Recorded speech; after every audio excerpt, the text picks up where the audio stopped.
अच्छा, अब हम लोग क्वेश्चन नंबर 2 को सॉल्व करते हैं। Discuss the continuity of F of X at X equal to सी।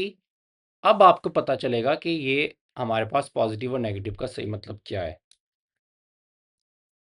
तो अच्छा, इसमें हम देखें, सबसे पहले लेंगे एफ ऑफ एक्स। हमने कॉन्टिन्यूटी चेक करनी है 2 के ऊपर। X approachings to 2 positive. अब देखें, दो फंक्शन है हमारे पास, एक नहीं है। इसमें x लेस देन 2 है, इसमें x ग्रेटर देन 2 है। 2 पॉजिटिव का मतलब है 2 से थोड़ा सा ग्रेटर, यानी कि x ग्रेटर देन 2। ये मैंने बताया था। तो आपने जो फंक्शन चूज करना है वो नीचे वाला करना है, यानी कि 4x प्लस 1। लिमिट अप्लाई करोगे 2 तो 4 2 8 8 प्लस 1 9 आंसर आ गया। F of X X approachings to 2 negative. 2 negative का मतलब है 2 से थोड़ा छोटा, यानी कि x less than 2। x less than 2 ऊपर वाले में है, तो आपने ऊपर वाला फंक्शन चूज करना है। 2 पुट करेंगे, 2 टू 4 4 प्लस 5 9 आंसर आ गया। और फिर एफ ऑफ 2। एफ ऑफ 2 का मतलब है एग्जैक्ट 2 किस में है, वो भी ऊपर वाले में है, x इक्वल टू 2। तो उस केस में भी यही फंक्शन लेंगे और x की जगह पे 2 लगा देंगे बस। सो 2 इंटू एक्स की जगह पे 2 प्लस 5, तो इसका आंसर भी 9 आएगा। तीनों का आंसर एक जैसा है। सो एफ इज कॉन्टिन्यूस। फंक्शन आपका कॉन्टिन्यूस है एट सी इक्वल टू 2। तो ये मेरा क्वेश्चन सॉल्व हो गया। तो क्वेश्चन नंबर 2 का सेकंड पार्ट आप लोगों ने खुद ट्राई करना है। मैं थर्ड पार्ट कर रहा हूँ जो कि बिल्कुल सेम है। हमने कॉन्टिन्यूटी चेक करनी है 2 पे और नेगेटिव 2 पे। अच्छा देखें, पहले मैं 2 पे चेक करता हूँ। सबसे पहले आएगा F of X X approachings to 2 positive. आपने वो फंक्शन चूज करना है जिसमें x 2 से ग्रेटर है। 2 पॉजिटिव का मतलब है x इज ग्रेटर देन 2। देखें वो किसमें है, x इज ग्रेटर देन 2, वो है थर्ड वाले में। तो आपने कौन सा फंक्शन लेना है, F of X equal to 3। So ये मेरे पास एक आंसर आ गया। उसके बाद F of X X approachings to 2 negative. 2 negative का मतलब है x is less than 2, 1.9999 something.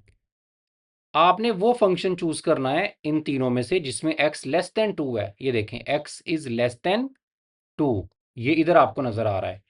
तो आपने ये x स्केयर माइनस 1 को चूज करना है। x approachings to 2, limit put करोगे 2 तो 2 का स्केयर 4, 4 में से 1 बाकी 3, सेम आंसर आ गया। एंड पे आपने लेना है एफ ऑफ 2 जिसमें एग्जैक्ट 2 के बराबर है। तो वो नहीं, लास्ट वाले में ही है, x इक्वल टू 2। तो वो उसमें भी आपने 3 ही चूज करना है। तीनों का आंसर सेम है, हम कहेंगे यस कॉन्टिन्यूस। फंक्शन आपका क्या है 2 पे, कॉन्टिन्यूस है। अब बारी आती है नेगेटिव 2 की। अब हम नेगेटिव 2 पे चेक करते हैं। बिल्कुल उसी तरह से F of X X approachings to negative 2 positive. वो फंक्शन लेना है जिसमें x ग्रेटर है नेगेटिव 2 से। -2 पॉजिटिव का मतलब है -2 से बड़ा। ठीक है, तो x ग्रेटर देन -2 वाला देखो किस में है। ये देखो, x इज ग्रेटर देन -2, ये इस वाले में से लिया जाएगा।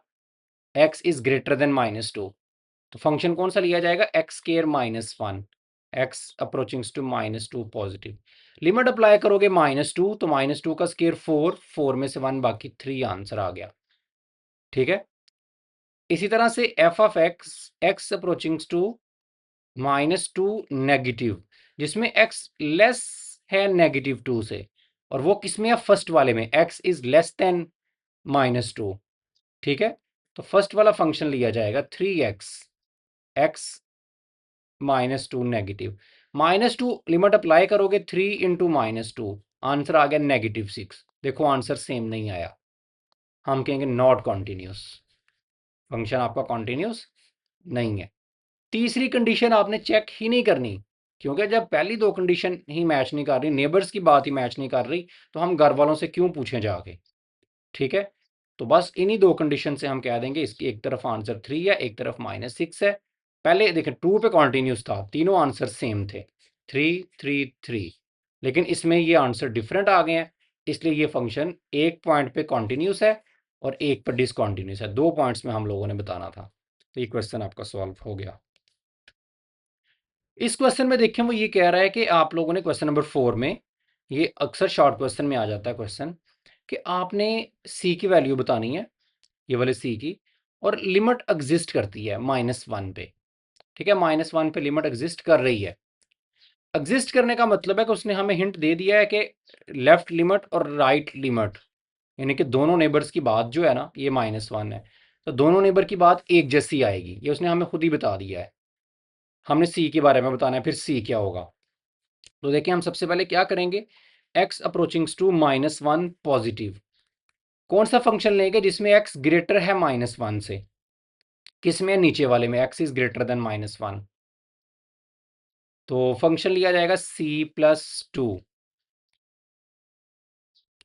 ठीक है, x अप्रोचिंग्स टू -1 पॉजिटिव, इसमें आप देखें x है ही नहीं है जिसमें मैं पुट करूं, तो ये ऐसे ही रहेगा c+2 ही। उसके बाद f of x approachings to -1 negative, कौन सा लेना है जिसमें x लेस देन है -1 से, वो किसमें है, ऊपर वाले में, x इज लेस देन -1, वो है x+2। इसमें आप लिमिट अप्लाई करोगे -1, तो -1 + 2, आंसर आएगा 1। अब उसने खुद बोला था कि लिमिट एग्जिस्ट करती है, यानी कि राइट और इनके नेबर्स की बात एक जैसी आपने मान लेनी है कि है, तो मैं बोलूँगा कि हम ये बात मानते हैं कि इसका आंसर और इसका आंसर सेम है, तो c+2 जो है वो इक्वल हो जाएगा फिर किसके, 1 के, ये मुझे गिवन है। इधर से c की वैल्यू मैंने निकालनी थी ना, तो c की वैल्यू मेरे पास आ जाएगी 1 - 2, ये 2 उधर जाके माइनस, तो वो मेरे पास आ गई -1, यही मेरे पास आंसर है। यानी कि वो कहता है सी की जगह पे अगर -1 लगाओगे ना, तो तब बात एक जैसी बनेगी उनकी। -1 + 2 देखें 1 आ जाएगा, तो इधर भी 1 है, तो 1 = 1, तो वही मैंने सी की वैल्यू जो है इधर कैलकुलेट करने की कोशिश की है। तो ये मेरे पास क्वेश्चन सॉल्व हो गया। तो क्वेश्चन नंबर 5 में हमें 2 पार्ट्स हैं, एक मैं करवाऊंगा, एक आप लोगों ने खुद करना है। आप लोगों ने m और n की वैल्यू बतानी है, और फंक्शन 3 पे कॉन्टिन्यूस उसने बोल दिया है कि है। ठीक है, फंक्शन 3 पे कॉन्टिन्यूस है उसने खुद बोल दिया है, यानी कि लेफ्ट, राइट और एग्जैक्ट 3 पे तीनों की बात एक जैसी होगी, ये हम लोगों ने मान लिया है। तो सबसे पहले निकालते हैं F of X approachings to 3 positive, कौन सा फंक्शन लेंगे जिसमें x ग्रेटर है 3 से, किसमें है, लास्ट वाले में, -2x + 9, x approachings to 3 positive, इसमें पुट करेंगे -2 × 3 + 9, 6 + 9, तो आंसर आ गया 3।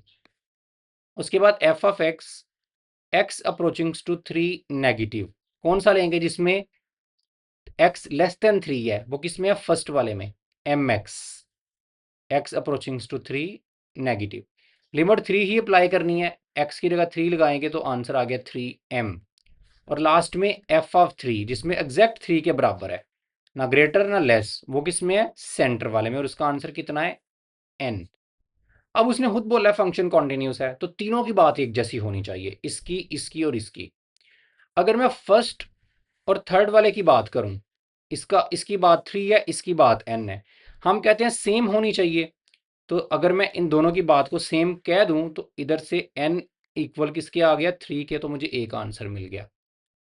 सही है, अब इसकी बात इसके भी सेम होनी चाहिए, तो इधर से इसकी बात 3 है, इसकी बात 3m है, तो 3 = 3m, 3 इधर आके डिवाइड होगा, ये 3 3 से काट गया, m = 1, तो कोई से दो आपस में आप बराबर रखोगे तो आपको m और n जो है वो मिल जाएंगे।